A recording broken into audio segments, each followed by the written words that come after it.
بسم الله الرحمن الرحيم والصلاة والسلام على رسوله الكريم وعلى آله وصحبه أجمعين اما بعد۔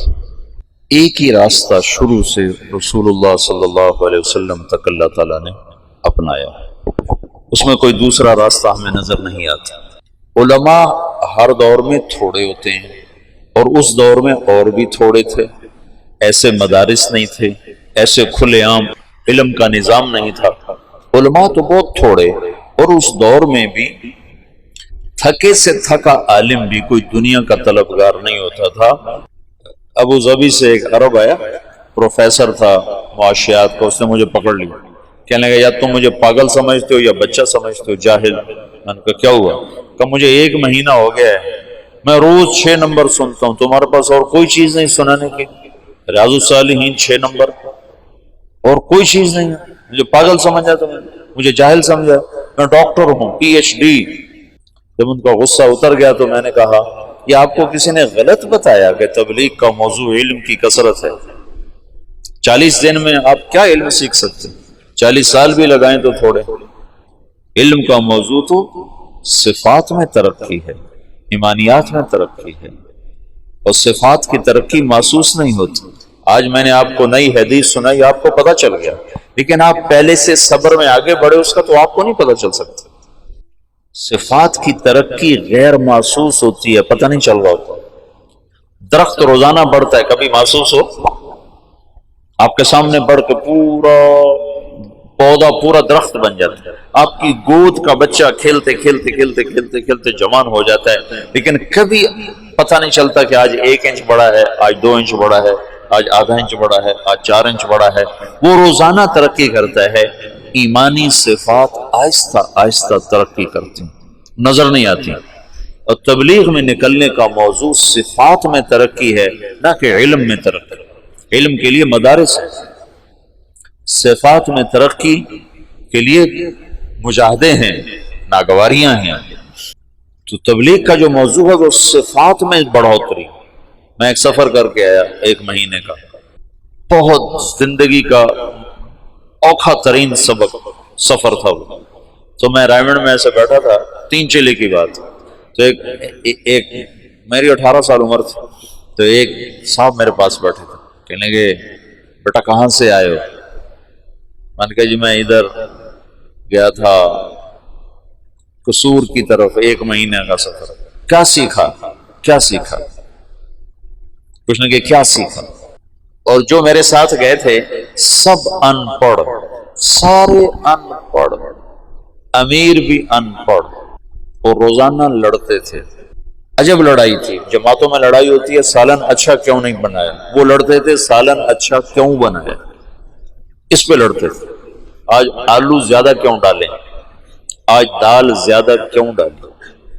ایک پٹھان کہتا تھا میں نے چائے نہیں پینی، میرے 4 آنے روزانہ واپس کیا کرو۔ 4 آنے کی چائے کی پیالی ہوتی تھی، اگر میرے 4 آنے واپس کیا کرو۔ ایک تھا رنگڑ، اس کا نام تھا سلیمان، وہ بریلویوں کی مسجدیں جہاں جائے وہ اذان دینا شروع کرتا، اس کو امیر اور اس کی روزانہ لڑائی ہو۔ وہ کہے تو نے ریمنڈ میں سونا نہیں تھا، اذان نہیں دینی، مسجد کے کام میں دخل نہیں دینا۔ وہ کہ ریمنڈ والے کو ٹھیکیدار جو اذان دے گا اس کی گردن اونچی ہوگی میں دوں گا۔ اب وہ بسی والوں کی لڑائی ہو گئی، تو نے اذان کیوں دی؟ وہ امیر اس سے لڑے، تو نے اذان کیوں دی؟ اس پہ دونوں کے آپس میں گتھم گتھا۔ ایک دفعہ امیر کی ڈیوٹی لگی کھانا پکانے کی، وہ اس کو کچھ نہیں ملتا ہی کچھ نہیں، سالن نہیں بن سکا، تو اس نے چاولوں میں گڑ ڈال دی، چلو میٹھے ہو جائیں تو کھائے جائیں۔ تو ایک ڈیرہ اسماعیل خان کا تو اس نے ڈوئی اٹھا کے جو ماری نا اس کو کہ تو نے میٹھے چاول کیوں بنائے، ہم قرضہ لے کے آئے ہیں، تم نے اتنا پیسہ کیوں خرچ کیا۔ یہ سفر تھا، تو اس میں کیا سیکھتا، اور خرچہ کیوں کیا، اتنا خرچہ کیوں کیا۔ اور 1 مہینے کا خرچہ پتہ کتنا تھا؟ کرایہ ملا کر رائمنڈ سے رائمنڈ 27 روپے، 27 مجھے آج تک یاد ہے۔ 1 مہینے کا سفر، اور ہم رائمنڈ سے چلے قصور، قصور سے چلے مائی رابو، دیپال پور کی طرف ایک جگہ تھی، وہاں سے پیدل چلے، اور کوئی 30 40 50 کلومیٹر کا سفر کر کے ہم دوبارہ قلعہ سوندا سنگھ وہ دیپال پور کے بالکل ساتھ ایک اڈا تھا، وہاں پہنچے، وہاں سے پھر واپس قصور سے رہنا، اس سارے میں کرایہ شامل تھا، اور کھانا ہم روزانہ خود بناتے تھے۔ پورے سفر میں شاید 1 یا 2 ہماری دعوتیں ہوئیں، اور وہ ہمارا ٹوٹل 27 روپے خرچ آیا تھا، اور اس پر بھی روزانہ لڑائی ہوتی تھی کہ تم نے آج سالن اچھا کیوں بنا۔ وہ عجب سفر تھا۔ تو اس میں سیکھنے کے لحاظ سے تو کچھ بھی نہیں، تمہارا ذہن ہے معلوماتی، تمہیں کوئی نئی چیزیں معلوم ہو تو تم ایسے کر کے بیٹھتے ہو، ایسے کرتے، اور ایک ہی چیز دہرائی جائے تو تم یوں بیٹھتے ہو، یہ کیا ایک ہی بات دہرائی جا رہی، ایک ہی بات، یہ تو مجھے پتہ ہے، یہ تو مجھے آتی ہے، یہ تو مجھے معلوم ہے۔ صفات میں ترقی ہوتی ہے اسی صفت کو بار بار سننے سے، اسی کو بار بار بولنے سے۔ علم کی ترقی کے لیے ہے مدرسہ، تبلیغ صفات میں ترقی کا سفر ہے۔ ایمان کو روز سنو تاکہ ایمان بڑھے، نماز کو روز سنو تاکہ نماز بڑھے، علم کو روز فضائل کو سنو تاکہ عمل کا شوق پیدا ہو، روز ذکر کرو تاکہ اللہ سے تعلق پیدا ہو، روز اپنے اخلاق سناؤ تاکہ تواضع پیدا ہو، روز اپنے نیت کے بارے میں سنو تاکہ نیت اچھی ہو۔ یہ ایک چیز کو بار بار سنو۔ کہنے لگا آپ نے کیا سیکھا؟ میں نے کہا میں نے اپنی طبیعت کے خلاف رہنا سیکھا۔ یہ مجھے آج تک یاد ہے، 1972 کی بات ہے۔ میں نے کہا میں نے اپنی طبیعت کے خلاف رہنا سیکھا کہ وہ 1 مہینہ میرا 1 منٹ دل نہیں چاہتا تھا ان کے ساتھ وقت گزارنا، کیونکہ میں کالج سے نکلا، میں نے ان کو دیکھا سارے ان پڑھ دیہاتی، تو میرے جی میں آیا یہ مجھے کیا سکھائیں گے، ان سے تو پہلے ہی زیادہ میں جانتا ہوں، معلوماتی ذہن، معلوماتی۔ تبلیغ کا فائدہ ہے صفاتی نہ کہ معلوماتی۔ تم ایک ان پڑھ کی بات بھی دھیان سے سنو گے تو اللہ کی قسم تمہیں بیان کی حلاوت محسوس ہوگی۔ تم سنتے نہیں ہو، صرف بیٹھتے ہو۔ وہ کہنے لگا آپ نے بہت بڑی چیز سیکھی، ماشاءاللہ ماشاءاللہ، آپ نے بہت بڑی چیز سیکھی۔ مجھے نہیں خبر وہ کون تھے، ایسے مہمانوں میں تھے۔ ماشاءاللہ ماشاءاللہ، آپ نے بہت بڑی چیز سیکھی کہ 1 منٹ کے لیے دل نہیں چاہتا تھا کہ میں ان لوگوں کے ساتھ رہوں، لیکن ساتھ چلا۔ طبیعت کو ناگواری میں رہنا آ گیا، آگے بہت ناگواریاں دیکھنا میرے لیے طے تھا، تو اللہ نے میرے پہلے سفر میں ایسی بنیاد بنائی کہ میں پس کے رہ گیا، روزانہ میں بھاگ جاؤں گا۔ ایک دفعہ تو میں نے بستر باندھ لیا، بستر باندھ کے اور اس پر ایسے گھٹنے ٹیک کے اس کو گانٹھ لگا رہا تھا۔ مجھے اپنی حیت یاد، کیفیت یاد، یوں میں ایسے تھوڑا سا نیچے ہو کر میں نے اس کو گانٹھ لگائی اور اٹھانے کے لیے جھکا تو ایک دم پھر کوئی طاقت نے مجھے وہاں سے پیچھے ہٹا دیا۔ علم کا موضوع ہے تبلیغ میں تاثر اور عمل کے شوق کا پیدا ہونا۔ پھر جو تبلیغ میں ذکر ہے اس سے مراد مشائخ کا ذکر نہیں، تبلیغ میں ذکر سے مراد وہ ہے جو ساری امت کر سکے، وہ اذکار مسنونہ ہیں۔ اذکار مسنونہ ہی تبلیغ کی دعوت ہے۔ تبلیغ میں کوئی ایسی دعوت نہیں ہے جس پر امت جمع نہ ہو سکے، اور امت کے جمع ہونے کے لیے صرف تبلیغ کا کام، صرف سنت الرسول ہے۔ اس میں بھی علمی طور پر، فقہی طور پر اختلاف پیدا ہو گئے فروعی درجے میں، تو کہاں اتفاق ہو سکتا ہے بات کے اذکار میں؟ صبح شام کی دعائیں یہ ذکر ہے، اذکار مسنونہ یہ ذکر ہے، موقع کی دعا یہ ذکر ہے، قرآن کی تلاوت یہ ذکر ہے، دعا یہ ذکر ہے، اور اللہ کا دھیان بذات خود ذکر ہے۔ ذکر سے مراد مشائخ کا ذکر نہیں ہے کہ چشتیہ کا اور ہے، نقشبندی کا اور ہے، قادری کا اور ہے، سہروردی کا اور ہے، پھر کوئی اس کو رد کرتا ہے، کوئی اس کو رد کرتا ہے، لیکن مسنون ذکر کو کون؟ تیسرا کلمہ پڑھو بھائی، کون کہے گا کہ یہ غیر اولا ہے اور یہ اولا ہے؟ درود شریف پڑھو، استغفار پڑھو۔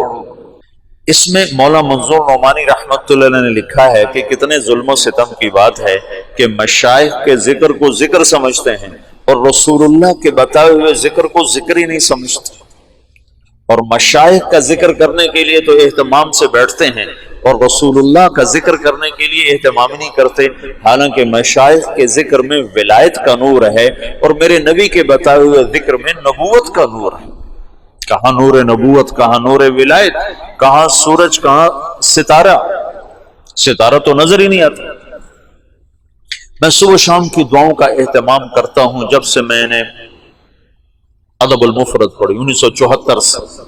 مولانا نذر الرحمان صاحب نے ارشاد فرمایا کہ بچوں یہ وقت ہے، ابھی یاد کر کے پڑھنا شروع کرو، تمہیں شیطان کہے گا جب فارغ ہو جائیں گے نا پھر یاد کر کے پڑھیں گے، پھر تم ساری زندگی نہ پڑھ سکو گے۔ جیسے کئیوں کو شیطان یہ چکر دے سکتا ہے جب فارغ ہو جائیں گے نا پھر تبلیغ کریں گے، پھر تم تبلیغ سے فارغ ہو جاؤ گے، تبلیغ کے نہیں ہو، نہ علم کے ہوگے نہ تبلیغ کے ہوگے۔ تو میں نے صبح شام کی دعاؤں کا اہتمام شروع کر دیا، لیکن موقع موقع کی دعا میرے ذہن سے ذہول تھا، میں نہیں پڑھا کرتا تھا۔ باقی تسبیحات کا، تلاوت کا اہتمام تھا۔ جب میں مولانا سعید خان صاحب کی صحبت میں آیا تو میں نے دیکھا کہ وہ شخص چلتا پھرتا ذکر تھا، ہر موقع کی دعا، ہر موقع کی دعا۔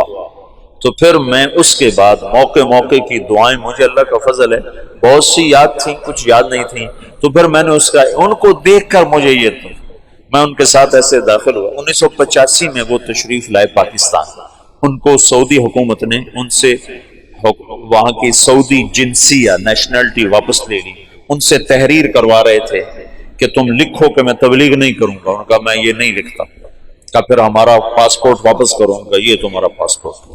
تو انہوں نے اسی وقت ان کو جہاز پہ چڑھا دیا، تو یہاں کراچی میں ان کو انہوں نے بھیج دیا۔ تو ہمارے دوستوں نے اسی دن ایک ہفتے کے اندر اندر ان کا شناختی کارڈ، پاسپورٹ بنوا کر ان کو پاکستانی شہریت دلوا دی۔ تو ان کو تو اس کا ساری زندگی رنج رہا کہ میرا مدینہ چھوٹ گیا، لیکن ہمیں بہت بہت نفع ہوا، اور ہمیں سے مراد میں نہیں، لاکھوں انسانوں کو ان سے نفع ہوا ان کے اس ہجرت کے سفر کی وجہ سے۔ اگرچہ ان کی واردات تھی کہ میں ایک دفعہ قطر میں ہم اکٹھے بیٹھے تھے تو بڑے ایسے یوں کر کے بیٹھے ہوئے تھے، تو بھائی واصف کہنے لگے مولانا بڑے غمگین نظر آ رہا ہے۔ میں نے کہا ہاں چہرہ تو ایسے ہی نظر آ رہا ہے۔ تو واصف منظور نے پوچھا حضرت کیا بات ہے، آپ بڑے غمگین نظر آ رہے ہیں؟ فرمانے لگے مدینہ یاد آ رہا ہے۔ تو اللہ نے ان کو مدینے کی موت عطا فرمائی، معجزانہ معجزانہ اعجاز تھا وہ ان کا مدینے میں رہنا۔ اوہو، میں ان کے ساتھ آ رہا ہوں، مسجد سے ہم آ رہے ہیں تو عربوں کے کمرے میں ایک کمرہ ان کے لیے تھا۔ پہلے تو ایک کونے میں ان کو بٹھا دیا تھا، پھر اس کے بعد ایک کمرہ ان کے لیے بنایا، اس میں ان کو رکھا۔ تو وہ اس کمرے میں داخل ہونے لگے۔ اب مسجد سے نکل کر عربوں کے کمرے میں جب داخل ہوئے تو ان کا اللہم انی اسألک خیر المولج و خیر المخرج، بسم اللہ ولجنا بسم اللہ خرجنا وعلی اللہ ربنا توکلنا۔ میں نے جب یہ سنا تو مجھے ایک کرنٹ لگا، یہ شخص ہر موقع پر دعا پڑھتا، ہر موقع پر جو دعا مسنون تھی ایک دم ان کے منہ سے نکلتی تھی۔ اس کو تبلیغ میں ذاکر کہتے ہیں، یہ ہے ذکر والا۔ ایک عالم نے مولانا سعید خان صاحب کو خط لکھا کہ میں ذکر کو، تعلیم کو، تبلیغ کو جمع کر کے چل رہا ہوں۔ تو مولانا سعید خان صاحب نے اس کا جواب لکھوایا جو میں نے خود پڑھا کہ تبلیغ کے کام کے ساتھ صحابہ والا علم اور ذکر تو جڑ سکتا ہے، بعد کے مشائخ کا علم اور ذکر تبلیغ کے ساتھ نہیں جڑ سکتا، کہ صحابہ کا علم اور ذکر تبلیغ کے ساتھ نقل و حرکت میں تھا، اور بعد کے دور کے علم اور ذکر کا تقاضا بیٹھنے کا ہے اور تبلیغ کا تقاضا چلنے کا ہے، تو ان دونوں میں جوڑ ہو نہیں سکتا۔ حضرت رائے پوری رحمۃ اللہ فرمایا کرتے تھے میرا تمہارا جوڑ کیسے بیٹھ سکتا ہے؟ میں کہتا ہوں بیٹھو بیٹھو بیٹھو، تم کہتے ہو نکلو نکلو نکلو، میرا تمہارا جوڑ کیسے ہو سکتا؟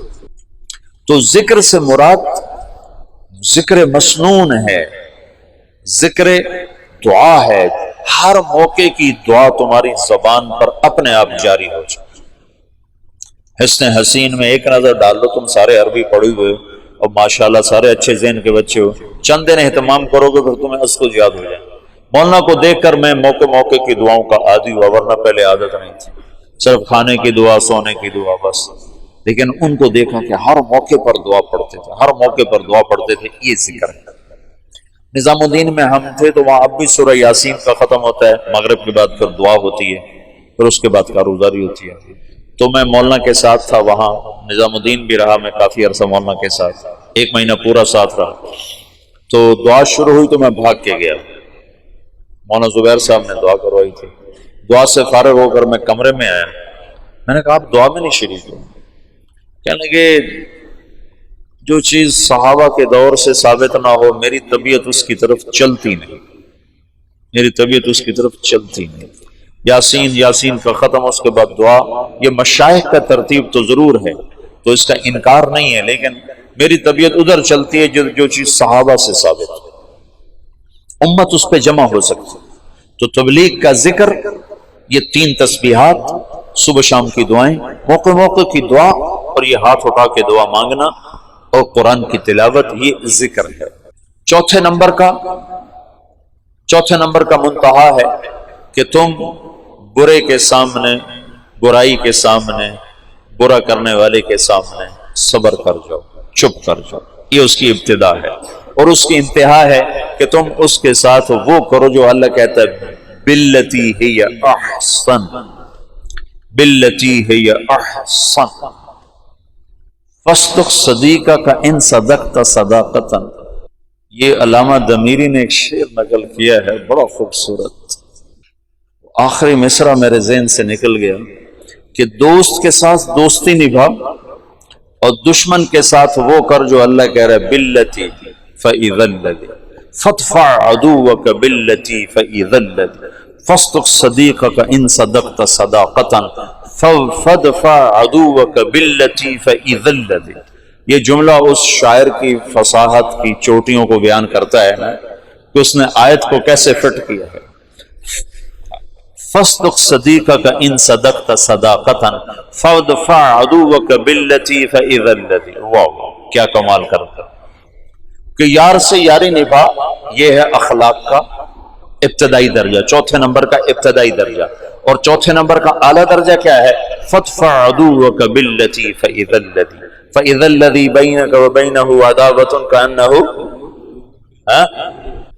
چوتھا درجہ ہے وصبر، آخری درجہ ہے وصبر علی ما یقول. علی ما یقول، علی یوں ہے یوں، ما یقولون، ما یقولون. کیا مطلب ہے؟ تم یہ نہیں کہہ سکتے میں کتنا صبر کرتا، میں بھی تو انسان ہوں، میں کہاں تک جواب نہ دیتا، میں کہاں تک چپ رہتا. تو اعلیٰ کہتا ہے آخر حد تک چپ، آخر حد تک چپ. اعلیٰ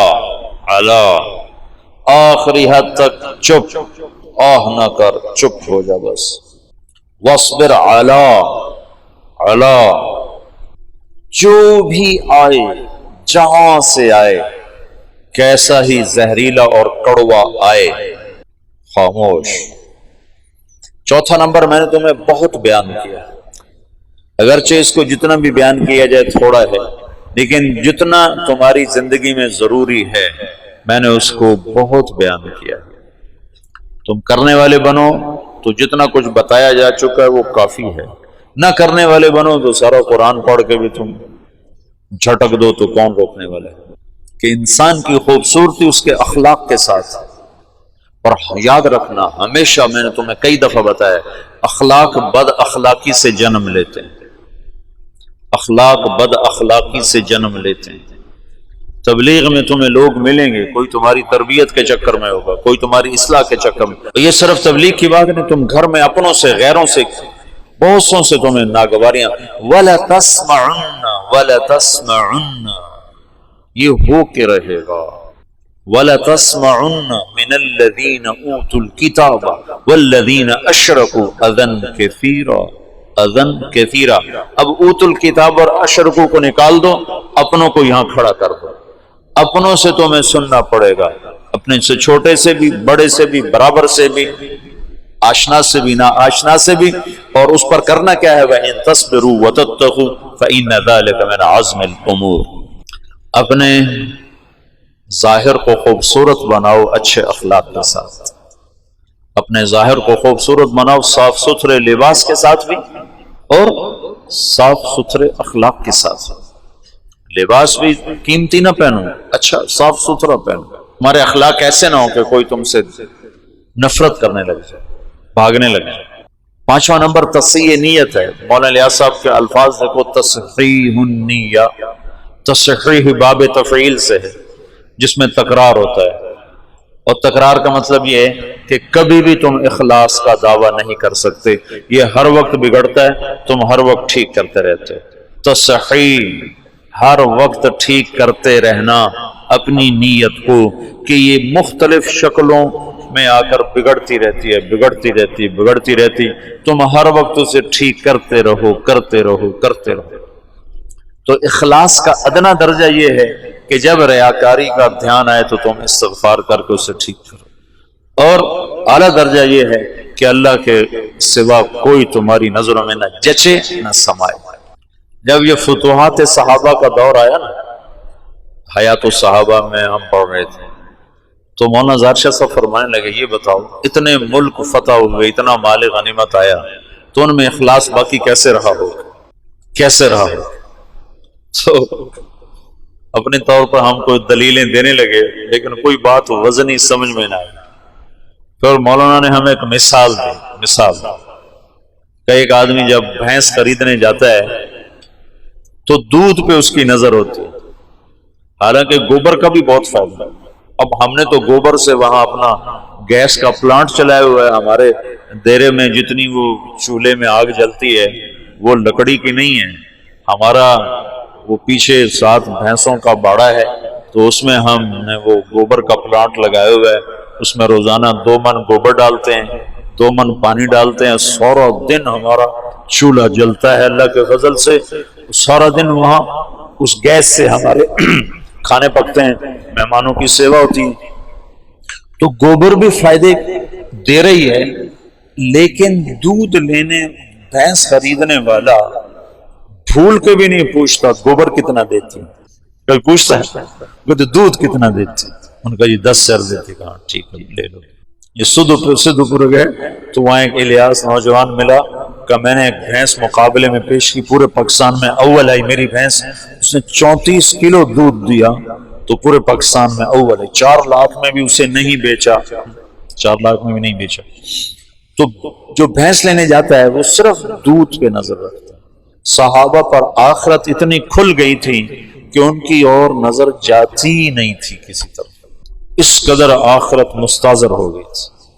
تو نیت ہر وقت بگڑتی ہے، لہذا تصحیح تصحیح تصحیح، عمل سے پہلے، عمل کے درمیان، عمل کے بعد، یا اللہ تو قبول کر لیں، اس قابل نہیں۔ تبلیغ کا ابتدائی درجہ یہ ہے کہ یہ جو ادنا درجے کی نقل و حرکت ہے، چلہ، سال، 7 مہینے، 4 مہینے، 2.5 گھنٹے سے روزہ، یہ تمہارے معمولات میں شامل ہو، اور اعلیٰ درجہ یہ ہے کہ تمہیں دین کے مٹنے کا درد نصیب ہو، اور سارے عالم میں اسے زندہ کرنے کی تڑپ تمہیں اللہ تعالیٰ نصیب فرما دے۔ جو مولانا الیاس صاحب نے فرمایا، اس کام سے 2 باتیں چاہتا ہوں، ایک اندر ایک باہر۔ اندر یہ چاہتا ہوں کہ اللہ پر مر مٹنے کے سوا اور کوئی جذبہ نہ ہو، اور باہر یہ چاہتا ہوں کہ اللہ کے پیغام کو لے کر ساری دنیا نگر نگر پھرنے کی شکلیں اللہ تعالیٰ قائم فرماتے ہیں۔ تو اس وقت کے تمام فتنوں کے لیے اللہ نے اس دعوت کو کھڑا کیا ہے، اس کی سادگی نے اس کی قوت پر پردہ ڈالا ہوا ہے، اس کی سادگی نے اس کی وسعت پر پردہ ڈالا ہوا ہے، اس کی سادگی نے اس کی عالمگیری پر پردہ ڈالا ہوا ہے، بہت سادہ سا نظر آتا ہے۔ آج دعوت کا دور ہے، آج ہدایت کا نظام دعوت کے ساتھ چل رہا ہے، کہ چند گھنٹوں میں لوگوں کی زندگی ایسے تبدیل ہوتی ہے کہ دیکھنے والے بھی حیران ہوتے ہیں کہ کیا ان کے پاس پوریا تھی جو ان کو سنگائی، اور یہ اس طرح ان کی زندگیاں بدل گئی۔ تو جو سودا مارکیٹ میں بک رہا ہو، ہر تاجر اسی کو لانے کی کوشش کرتا ہے، تو اس وقت تبلیغ کا سودا مارکیٹ میں بک رہا ہے، اسی کو بڑھانے کی کوشش کرو تاکہ تمہارا قیامت کے دن اجر بھی بڑھے، اللہ کا قرب بھی بڑھے، اللہ کے رسول کی محبت بھی بڑھے، تم انسانیت کی ہدایت کا ذریعہ بن کے قیامت کے دن اٹھو، تو یہ زیادہ بہتر ہے۔ تو یہ میں ایک تسلسل کے ساتھ پچھلے کوئی 8 دن تم سے بات کرتا رہا، یہ اختتامی مجلس تھی۔ یہ اتنا بڑا مضمون ہے کہ مولانا الیاس صاحب رحمۃ اللہ علیہ اس کو 18 برس بیان کرتے رہے، نہ ختم ہوا۔ مولانا یوسف صاحب 21 برس بیان کرتے رہے، نہ ختم ہوا۔ مولانا عمر صاحب رحمۃ اللہ علیہ 32 برس سے اس کو بیان کرتے رہے، نہ ختم ہوا۔ یہ تو نہ ختم ہونے والی چیز ہے، یہ تو بڑا مضمون ہے، میں کتنا بولوں، اس کی کوئی انتہا نہیں ہے، لیکن جتنا ضروری تھا وہ میں نے بتا دیا ہے۔ کرو گے نفع پاؤ گے، نہیں کرو گے فقیرانہ آئے صدا کر چلے، میاں خوش رہو ہم دعا کر چلے۔ ہمارا کام تو صدا لگانا ہے، آگے کوئی لے نہ لے اس کا اپنے مرضی ہے، دامن کھولے یا سمیٹے، دل کے دریچوں کو کھولے یا بند کرے، اس کا اپنا کام ہے۔ لیکن جہاں تک صدا لگانے کا کام ہے تو میں نے اپنی ہمت سے بڑھ کر تم سے بات کی ہے، اب آگے کرنا نہ کرنا تمہارے اپنے ظرف کی بات ہے، تمہارے اپنے لینے کی بات ہے۔